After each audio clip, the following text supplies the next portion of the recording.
영상을 시청 및 청취해주시는 모든 분들 안녕하십니까? 오늘의 구절은요, 요한복음 20장 19절, 그리고 사도행전 12장 12절에서 14절입니다. 우선 요한복음부터 제가 읽도록 하겠습니다. 이날 곧 안식 후 첫날 저녁 때에 제자들이 유대인들을 두려워하여 모인 곳의 문들을 닫았더니 예수께서 오사 가운데 서서 이르시되 너희에게 평강이 있을지어다. 입니다. 그리고 두 번째로 사도행전을 읽도록 하겠습니다. 깨닫고 마가라 하는 요한의 어머니 마리아의 집에 가니 여러 사람이 거기에 모여 기도하고 있더라. 베드로가 대문을 두드린데 로데라 하는 여자아이가 영접하러 나왔다가 베드로의 음성인 줄 알고 기뻐하여 문을 미처 열지 못하고 달려들어가 말하되 베드로가 대문 밖에 섰더라 하니. 자, 오늘 두 구절의 배경은 예수님께서 부활하신 직후와 사형 선고를 받은 베드로가 기적적으로 감옥을 빠져나온 직후의 상황입니다. 이때 당시 믿는 사람들의 내면을 지배하고 있는 감정은 두말할 것도 없이 두려움, 그죠? 두려움이죠. 두려움과 어떤 공포였습니다. 흔히 예수님 믿고 큰 은혜를, 제가 화면 전환은 아닙니다. 두려움과 공포, 그죠? 그때 당시 상황에 사람들의 내면을 지배하고 있는 감정은 두려움과 공포였다라는 겁니다. 흔히 예수님 믿고 큰 은혜를 받고 경험하는 순간에 정말로 주님을 위해 목숨을 던질 수 있을 것 같은 생각이 듭니다. 그러나 탄압이 심해져서 예수님 믿는 것이 목숨을 담보로 해야 하는 때가 정말로 도래하면 결코 간단한 이야기가 아니죠.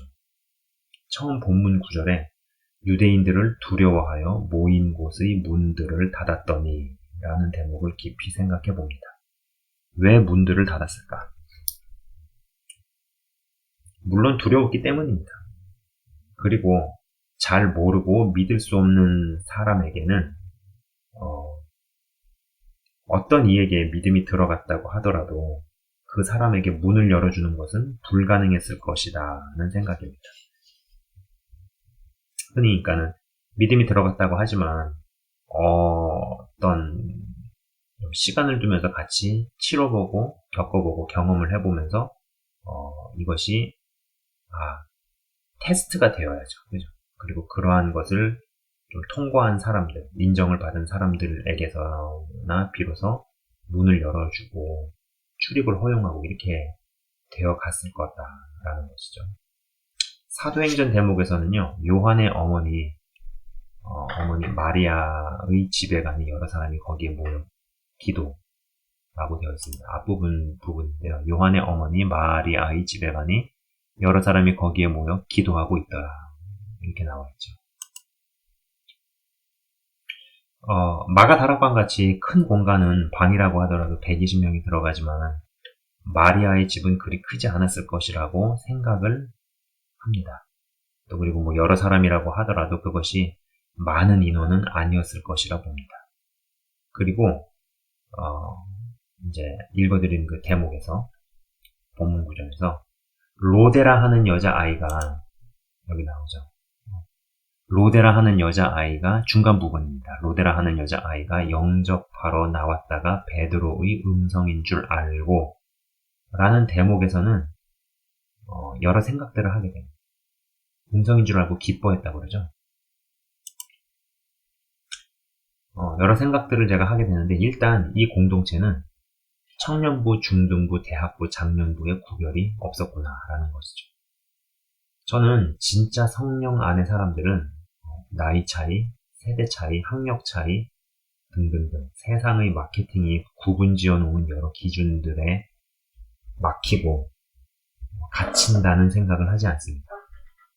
20대의 사람이 60대의 사람과 교제가 가능하다는 것이죠. 한 성령 안에서 동일한 하나님 자녀가 빈부의 차이와 학력의 차이로 인해 패가 갈리고 서로 헐뜯고 나뉜다면 그건 무언가 잘못된 것이다 라는 것이죠. 여자아이임에도 베드로를 반가워했습니다. 연령차나 성별차에 상관없이 베드로와 로데라는 여자아이는 한 성령 안에서 한 형제이고 한 자매였습니다. 같은 하나님의 자녀였다라는 것이죠. 그리고 분명히 어떤 친밀하고 가까운 어떤 교류와 교제가 있었다라고 생각해 볼 수 있죠. 안 그러면은 여자아이 로데가 베드로의 음성을 듣고 그렇게 반가워하고 기뻐했을까요? 그냥 교회를 지나가면서 우리 교회 교인인 거는 교회 다니는 사람인 건 아는데 엮인 것도 없이 쌓여진 관계도 없다. 그러면은 다른 장소에서도 보고 만날 때 그냥 지나가지 아는 척을 하고 기뻐하고 반가워하고 상상하기가 어렵습니다. 그리고 얼굴을 보지 않고 음성을 알아보았다는 것이죠. 어쩌면 문이 얼굴을 보고 알아보는 구조라기보다 음성으로 구성원들을 알아봐야 하는 구조였겠다 싶은 생각입니다. 오늘 읽지는 않았지만 16절에 그들이 문을 열어 베드로를 보고 놀라는지라 해서 문을 열지 않으면 누구인지 볼 수도 없는 형태의 문이었구나라는 생각이죠. 이는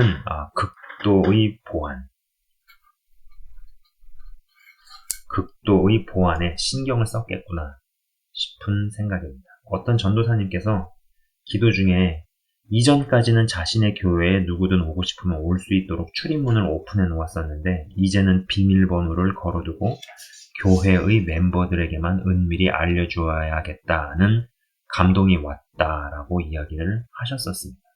그래서 제가 그 이야기를 듣고 거기서 더 나아가서 2, 3개월에 한 번씩 비밀번호를 주기적으로 바꾸시라는 말씀을 드린 적이 있습니다. 이는 보안이 이제는 중요해지는 시대로 돌입한다는 것이죠. 이전에는 누구나 교회에 와서 구성원이 될 수 있다 라는 시각이 지배적이었다라면은 이제 앞으로는요, 아무나 교회의 구성원이 될 수 없다.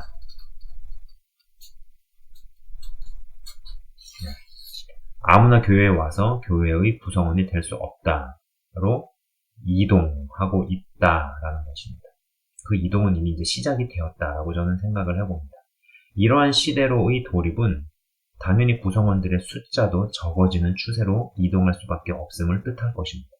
왜냐하면 많은 숫자들이 눈에 띄지 않고 안전하게 이동을 하고 모이는 것이 어려워질 것이기 때문이죠. 제가 지역별 기도 모임을 기도로 준비하면서 일으켜보고자 하는 이유도 이와 같습니다. 적은 수의 모임과 사람들.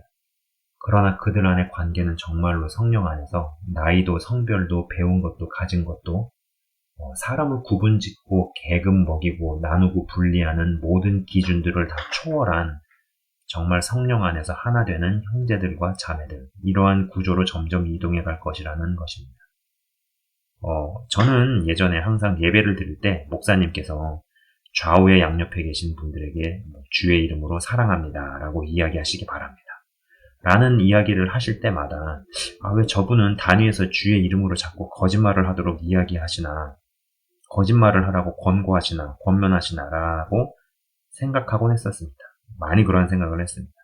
그리고 이제 그러면서 멋쩍게 영혼 없는 리액션으로 주의 이름으로 사랑합니다 라고 건조하게 뻘쭘하게 이야기를 했는데, 이제 앞으로는 진짜로 그 말을 건네는 교회 멤버들 간에 한 성령 안에서 주의 사랑을 나누는 시대로 들어간다는 것이죠.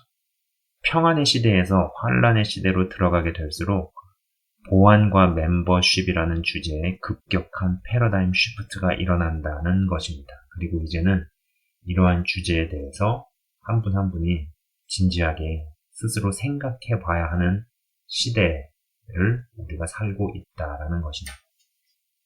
자, 제가 잠깐 짧게 기도하고 마치겠습니다. 하나님 아버지 감사합니다.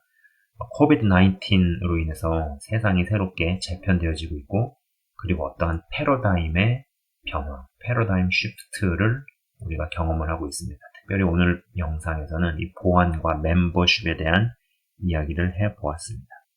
점점 이 두 키워드, 보안이라는 것, 그리고 멤버십이라는 것에 대해서 진지하게 생각을 하지 않을 수 없는 그러한 시대로 돌입해 갈 것입니다.